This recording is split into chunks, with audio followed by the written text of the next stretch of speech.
Hi எல்லோரும் எப்படி இருக்கீங்க? நல்லா இருக்கீங்களா? நாங்கள் எனக்கு எங்கே நிற்கும் தெரியுமா? சொல்லுங்கள். இந்த எங்கள் பாலத்தோட்டத்துக்கு வந்தோம். மழை கொஞ்சம் வெயில் அடிச்சு, மழை விட்டு கொஞ்சம் வெயில் அடிக்க மாதிரி இருந்து பாலத்தோட்டத்தில் மழை பெஞ்சு வந்து ஒரு 2 3 நாள் ஆச்சு. அந்தால இன்னைக்கு தோட்டத்துக்கு வந்தோம். ஆமாம், என் வீட்டுக்காரர் என்னையும் கூட்டிகிட்டு வந்தார். எதுக்குன்னு தெரியுமா? வந்தார். அந்த இரண்டாக்கி இந்த ஒரு கொலை வந்து கொஞ்சம் வெடித்து பழக்குடி கண்டிஷனில் வந்து மழை 2 நாள் பெஞ்சாலும் வர முடியல. இன்னைக்கு வெட்டம் வந்தால் கொலையை பாருங்கள். கொலை என்னது அழிச்சு பழுத்து வெடிச்சு பழுத்துட்டு காமிக்கிறேன். கொஞ்சம் காயெல்லாம் வெடிச்சிட்டு. ஆமாம், கொஞ்சம் வெடித்து மழையில் கிடந்து அப்படியே கொஞ்சம் ஐயமாயிடுச்சு. பின்னாடி ஒரு சக்கை கிடக்கு பாருங்க, அதை பறிக்கலாமோ? மழைக்காரம் விடுவாங்களா? உங்கள் வீட்டு விசேஷத்துக்கு எதுக்காவது வாழைக்கொலை வேணும்னாக்கு எங்களை காண்டாக்ட் பண்ணுங்கள். சொல்லுங்கள், இதான் எனக்கு பேசுகிறீங்க சொல்லுங்கள். நமக்கு வந்து உங்களுக்கு ஏதாவது திருமண வீடோ ஏதாவது ஃபங்க்ஷன் கோயிலுக்கோ உங்களுக்கு வந்து கொலை வாழை வேணும்னா நம்மளை தொடர்பு கொள்ளுங்க. சரிங்களா? உங்களுக்கு கண்டிப்பாக நாங்கள் தருவோம். சரிங்களா? எவ்வளோ வேணாலும் கிடைக்கும். ஆமாம், நிறைய வாழை நிற்கி உங்களுக்கு எவ்வளோ வேணாலும் கிடைக்கும். அது மட்டும் இல்லாமல் வாழைக்கன்று வேணுமா? வாழைக்கன்று வேணாலும் எங்களை காண்டாக்ட் பண்ணுங்கள். எங்கள் வீட்டுக்கார் வெட்டி தருவார். செவ்வாழைக்கன்று வேணாலும் நம்ம காண்டாக்ட் பண்ணுங்கள். சரிங்களா? செவ்வாழைக்கன்று நீங்கள் புதுசாக வாழைத்தோட்டம் வைக்கதான் இருந்தாலும் எங்களை காண்டாக்ட் பண்ணுங்கள். உங்களுக்கு வாழைக்கன்று கிடைக்கும். வாழைக்கொலை உங்கள் வீட்டு ஃபங்க்ஷனுக்கு செவ்வாழைக்கொலை வேணும்னாலும் எங்களை கூப்பிடுங்க. சிறப்பாக வாழைக்கொலை தரப்படும். பார்ப்போம், வாழைக்கொலை வெட்டுவோம். எங்கள் வீட்டுக்காரர் தானே வாழைக்கொலை வெட்ட போகிறான். எப்படி வெட்டோன்னு பார்க்க அதுக்கான நானே வந்தேன். அவள் எப்படி வெட்டாவன்னு பார்ப்போம். வெட்டுருவா இருக்கணும். வெட்டுருவா வந்து எங்கே நம்ம பம்ப் செட் ரூம். ஆமாம், வாழைக்கொலை வெட்ட வந்திருக்கா. வெட்டுருவா எடுத்துட்டு வரேன். வெட்டுருவா பம்ப் செட் ரூமில் தான் இருக்குது. வாங்க, நம்ம பம்ப் செட் ரூம் திறந்து அங்கேருந்து எடுத்துருவோம். வாங்க, பம்பு செட்டு ரூம் போகணுமா? ஆமாம். ஏன் அவ்வளோ அந்த இது தொழியாக நடக்கும். மழை பெஞ்சி அவ்வளோ தொழியாக இருக்குது. நடக்கும் அவ்வளோ வந்து தொழி நடக்க முடியல. அவளுக்கு பாதை தெரியும், அழகாக நடந்து போயிடுவாங்க. நமக்கு பாதையெல்லாம் வலு கால் உள்ள முங்கி போயிட. பாம்பு கிடக்குமா இங்கே? ஆ, அப்புறம் அழகாக நடந்து போயிட்டு இருக்கிறிய.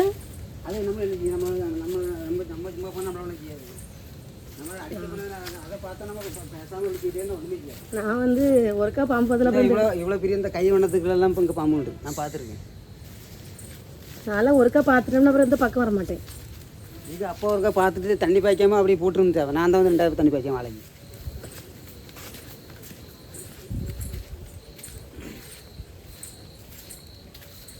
அவ்வளோ தொழியாக தான் கிடக்கு. மாமரம் எங்கே நிற்கி?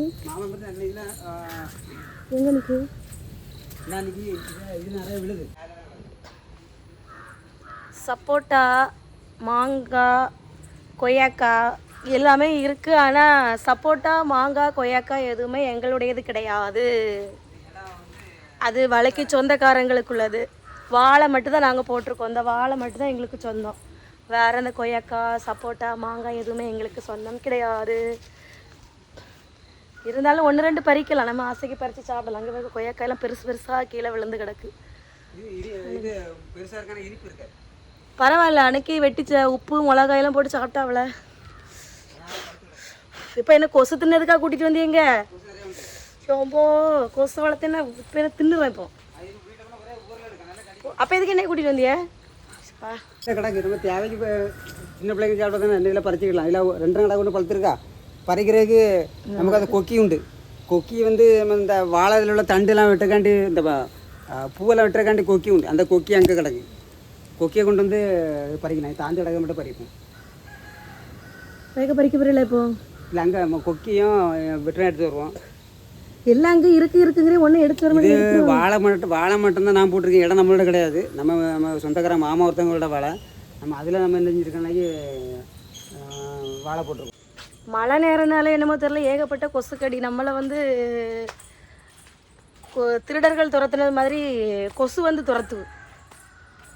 அவ்வளோ கொசு எல்லாம் பின்னாடி வருது. சொட்டர் போட்டு வந்துருக்கலாம் போல. இப்படி கொசு கடிக்க தெரிஞ்ச அழகாக சொட்டர் போட்டு வந்துருக்கலாம். அவ்வளோ கொசு, ஏகப்பட்ட கொசு. அவ்வளோ சின்ன சின்ன கொசு. கொய்யாக்காயா நல்லா தான் இருந்தாலும் 1 தான் அழுவிட்டு, வேற 2 நல்லா தான் இருந்தது. பிள்ளைகளுக்கு உப்பு எல்லாம் பிடிச்சி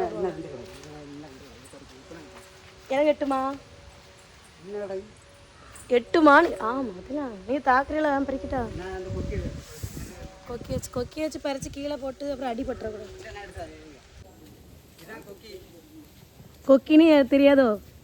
நம்ம வாழைப்பூ பள்ளியிலேருந்து வெட்டி எடுக்கிறதுக்கும் அந்த வல்லும் இருக்குல்ல அதுக்கு அது பிரித்து எடுக்கலாம். இதில் 2 கொய்யா கிடக்கு. நம்ம பிள்ளைங்க நல்லா இருக்குன்னு சொன்னாங்களா, 2 கொய்யாக்கு பறிப்போம். எப்படியா மலேரியா டெங்கெல்லாம் உறுதி. அவ்வளோ கொசு திங்குது. மைக்கு எடுத்துகிட்டு வந்துருக்க வேண்டியது. மைக்கு ஒர்க் ஆகலை. விளைஞ்சிருக்கா? பண்ணுங்க. விளைஞ்சிருக்கு.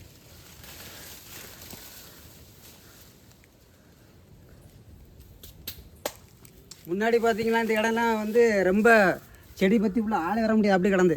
நம்ம வாழைப்பழ டைமில் ஜேசிபி வச்சு ஃபுல்லாகவே அதெல்லாம் சரி பண்ணி எடுத்து வேணால் உள்ளே வர முடியாது, கொசு கடி கொன்று எடுத்துரும்.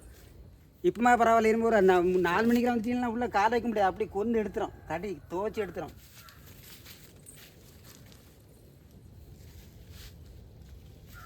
வாங்க பம்ப் செட் போவோம் வாங்க. நாங்கள் பிடிங்க கொஞ்சம் கொசு விரட்டிட்டு. கொசு கடுமையான கொசு கடி. நம்ம அதுவும் மழை நேரம் பார்த்தீங்களா, சாதா மழை பெய்யாமல் இருந்தாலே இவ்வளோ வர முடியாது. மழை பெய்யினா கொசு கடியெல்லாம் கொன்று எடுத்துரும். 4 மணிக்கெல்லாம் இல்லை 5 மணிக்கெல்லாம் வந்துட்டு வச்சுங்களா, வலைக்குள்ளே காலை வைக்க முடியாது, அவ்வளோ கடி துவச்சி எடுத்துரும்.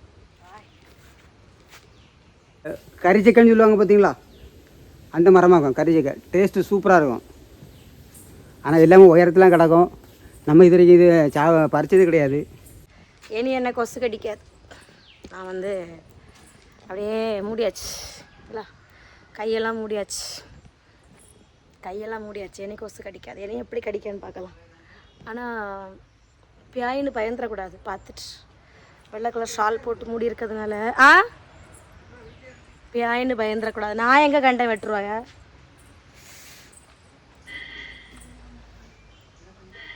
அழகாக இருக்குது, பச்சை பசைலாம் சூப்பராக இருக்குது. தெரியவா? குறையிலடக்கு பார்த்தீங்களா, அதான் வல்லுவோம். நீங்கள் பேசுங்க, நான் காட்டேன். அதுதான் வல்லுவோம். அது வந்து ஒரு வல்லுவம் நமக்கு முடஞ்சி தருவாங்கல்ல, அவங்ககிட்ட வந்து 10 ரூபா. இந்த வல்லுவத்தை போடுறதுக்கு 20 ரூபா. ஒரு வல்லுவத்துக்கு 30 ரூபா ஆகுதா பாருங்க. வல்லுவம் போட்டால் தான் கோலை என்ன செய்யும், நிறம் கொடுக்கும். நிறத்துக்கு தான் பைசா.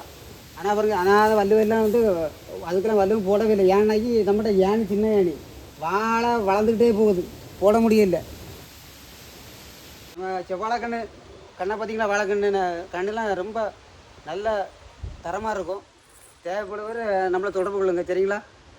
மழை நேரம் பார்த்தீங்களா, எல்லாம் அழகாக தழுத்து சூப்பராக நிற்கிது. மழை இல்லைனாலும் தழுக்க தான் செய்யும். நாங்கள் அடிக்கடி தண்ணிங்கெல்லாம் ஊற்றுவோம். நீங்கள் தேவைப்படக்கூடியவங்க நம்மளை தொடர்பு கொள்ளுங்க, சரிங்களா? தொடர்பு கொள்ளுங்க, சரிங்களா? செவ்வாழைக்கண்ணு மாங்காய் பறிக்க போகிறோம். மாங்காயெல்லாம் வந்து ஆமாம், கறிக்கு 2 மாங்காய் பறிக்க போகிறோம்.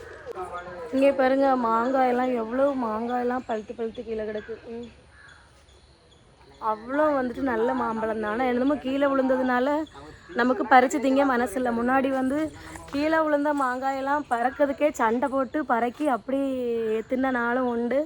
அது அணில் கடித்தாலும் சரி தான், வவ்வால் கடித்தாலும் சரி தான், என்ன கடித்தாலும் அதையும் பறக்கி அதை வெட்டி துறை போட்டுக்கிட்டு கடிச்ச பக்கத்து வெட்டி துறை போட்டு கொய்யாக்காய் மாங்காயெல்லாம் சண்டை போட்டு தின்ன நாளும் உண்டு. இன்றைக்கி வந்து இவ்வளவு மாங்காய் கண்ணுக்கு எதிர வந்து அவ்வளவு மாங்காய் கீழே கிடக்கு. ஆனால் எல்லாமே நல்லா தான் இருக்குது, ரொம்ப ஒன்றும் கிடைக்கல. ஆனாலும் அது நமக்கு திங்க மனசு வர மாட்டேங்குது. ஆனால் செழிப்பு எல்லாமே இப்போது செழிப்பாக கிடைக்கிறதுனால வந்துட்டு இந்த மாங்காயெல்லாம் வந்து திங்க மனசில். கொசு கடியாக தான் இப்படி மூடி இருக்கேன், ஏகப்பட்ட கொசு தாங்க முடியல. மழைக்கு வர இருட்டியாச்சு பாருங்க. மழைக்கு வர இருட்டியாச்சு. மழை பெஞ்சாலும் ஒதுங்கிறதுக்கு ஒரு இடம் கிடையாது, அவ்வளோ கொசு. முகத்துலலாம் கொசு கடிக்குது. சரி, மாங்காய் பறிச்சுட்டு 2வது வீடியோக்கு வரேன்.